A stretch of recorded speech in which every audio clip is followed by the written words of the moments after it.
My name is Charlotte Cesar. I'm South African. And like you just mentioned, the political economy and economics, how do you think that what would be better, the BRICS Development Bank or the BRICS-led development bank? Like looking at our political stance and our economics, what would be best? Honestly, I have a skeptical view about the project to start off with. Okay. So South Africa has an industrial development corporation which has an African mandate. It is sitting on top of large piles of cash that it can't get out of the door. So so that's one institution. We also have the Development Bank of Southern Africa, which invests into the region. By the way, the Development Bank of Southern Africa is being downsized. Staff is being cut in half. Right? So why are we creating this new institution? That's the big question that I have. And why should South African taxpayers' money, the sum being spoken about is $10 billion, that could build a lot of energy infrastructure, could build the new port at Durban, for instance, or expand the port at Durban. There's an opportunity cost involved, as economists would say. So I'm skeptical about it. But what is clear is that it's a political project. That's very clear. In fact, it's abundantly clear. So since it's going to go ahead anyway, which is better, BRICS Bank or a BRICS-led development bank? And I think a BRICS-led development bank makes more sense. What the diplomatic relationship between the G20 and the BRICS? Because the members of the BRICS are part of the G20. So why create the BRICS if you have a G20? Well, all the BRICS are in the G20. They're all G20 members. And now the finance ministers caucus on the margins of G20 summits. So they get together and discuss common interests on the sidelines of G20 summits. So they're trying to coordinate on agenda issues in the G20 context. So in that sense, you can see the BRICS as a subset of the G20. But the BRICS agenda goes beyond the G20, as I've just outlined. So it's more than the G20. My name is Amin Life. I'm from Nigeria. And my question is, you spoke about South Africa being the gateway to other African nations and the benefits other countries could have. But then my question is, what are the major benefits African nations are having right now, specifically like West Africa or Nigeria? What our trade minister says. This is what the president says. South Africa is the gateway to Africa. In the paper, we unpack that. What does it mean? And we take a much more critical view. And so what we think is that South Africa is, in some sense, an economic gateway to Southern Africa. Quite clearly demarcated geographic region. But it's ludicrous to think of South Africa as a gateway to Nigeria. That's just ridiculous. In fact, Nigeria, in many ways, is the gateway to West Africa, Kenya in East Africa, Egypt to the Middle East and so on. So the term has some meaning, but it's very limited, which is why we wanted to unpack it. So no, South Africa is not the gateway to Nigeria. That's very clear. So it's more like a diplomatic term to say it's a gateway to Africa when it's not. Yeah, in fact, one of the things that motivated us to write the paper was because I was tired of hearing South African politicians saying, oh, we're the gateway to Africa. Rubbish. It's absolute rubbish. So read the paper. Yeah. My name is Temba. I am from Zimbabwe.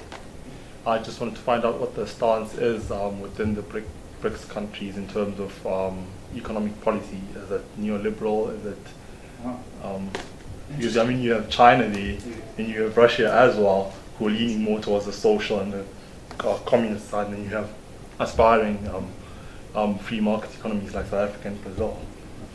I think the way to think about this is to adopt another term, which is state capitalism. Okay, so leave aside communism or socialism, all of that stuff is a thing of the past. State capitalism. If you want to understand this, there's a very good survey by the self-same economist editor that I was sitting with on state capitalism. So that came out last year, I think in March 2012. And actually, it's a very good survey. For The Economist, surprisingly balanced, because The Economist magazine, for those who read it, is a very free market-oriented magazine. This was a very balanced survey, I thought. So I think that there is some sense in which state capitalism applies to all of these countries. Don't have time to get into all the details now. State capitalism essentially means the state plays a guiding role in certain parts of the economy. So if you think about China for a minute, and you think about the huge state-owned enterprises that exist in China, it's very clear that they play an important role. Is that role increasing or decreasing? I would suggest it's decreasing. So, in fact, the big challenge for the Chinese president, the new Chinese president, over his 10-year term, is to promote further economic liberalization. He knows that very well, by the way. Can he do it? That remains to be seen. Brazil has huge state-owned enterprises as well, and a huge development bank, by the way, which is why they don't need a BRICS development bank. Similarly, South Africa, there's a lot of emphasis on state-owned enterprises, a lot of distrust of the private sector, actually, in certain parts of government, certain parts of the tripartite alliance. And so the story goes. So that there is a thread running through, but the details differ depending on the country. The real question is, what is the direction of the economic policy?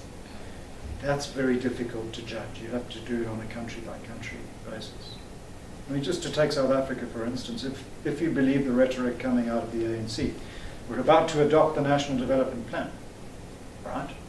Parts of COSATU are livid about this because they see the National Development Plan as a neoliberal plot, to adopt one of your terms, but essentially means more market reforms, and turning your back on the state. Are we going to adopt the National Development Plan, really and truly? Are we going to implement it? I'll believe it when I see it. My name is Grace. I'm from Congo, so Congolese.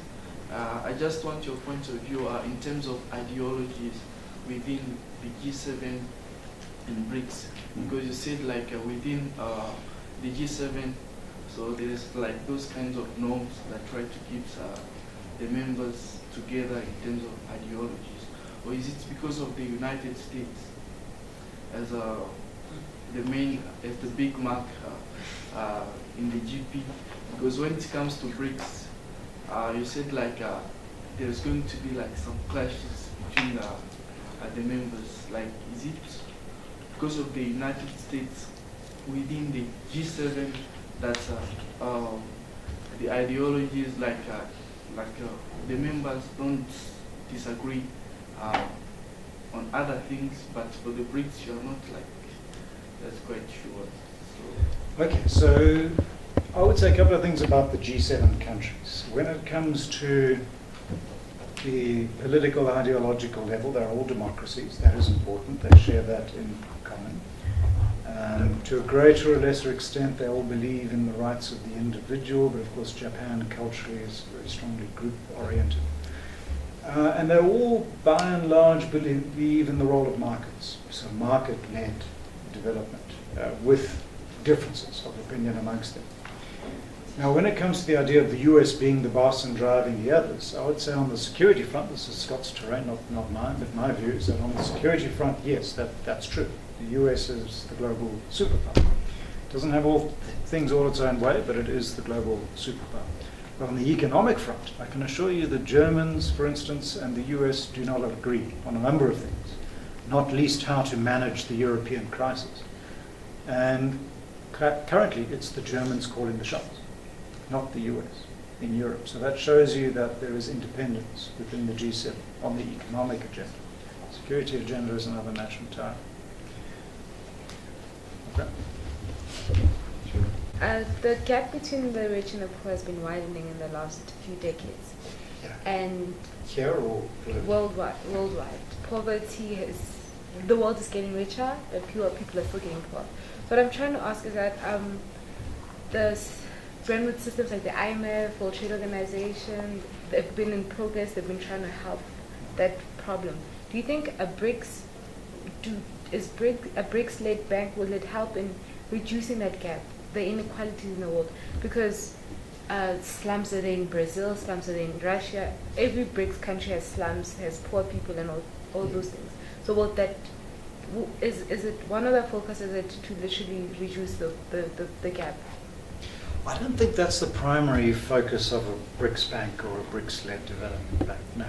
By the way, the world is not necessarily getting richer. Certain parts of it aren't. But if you're European right now, actually you're getting poorer. Seriously, they're getting poorer, literally.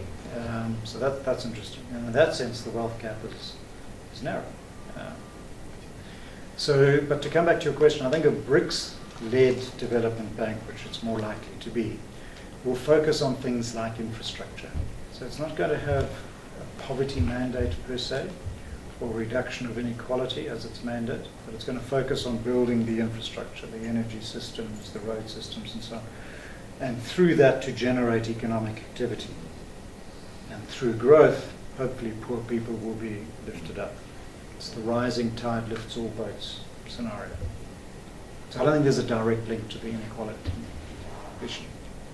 They're also looking to discuss something about that on the education sector, about doing a ranking system for BRICS-led universities and how they can reform universities in the BRIC countries in order to better, for like vocational training and development projects.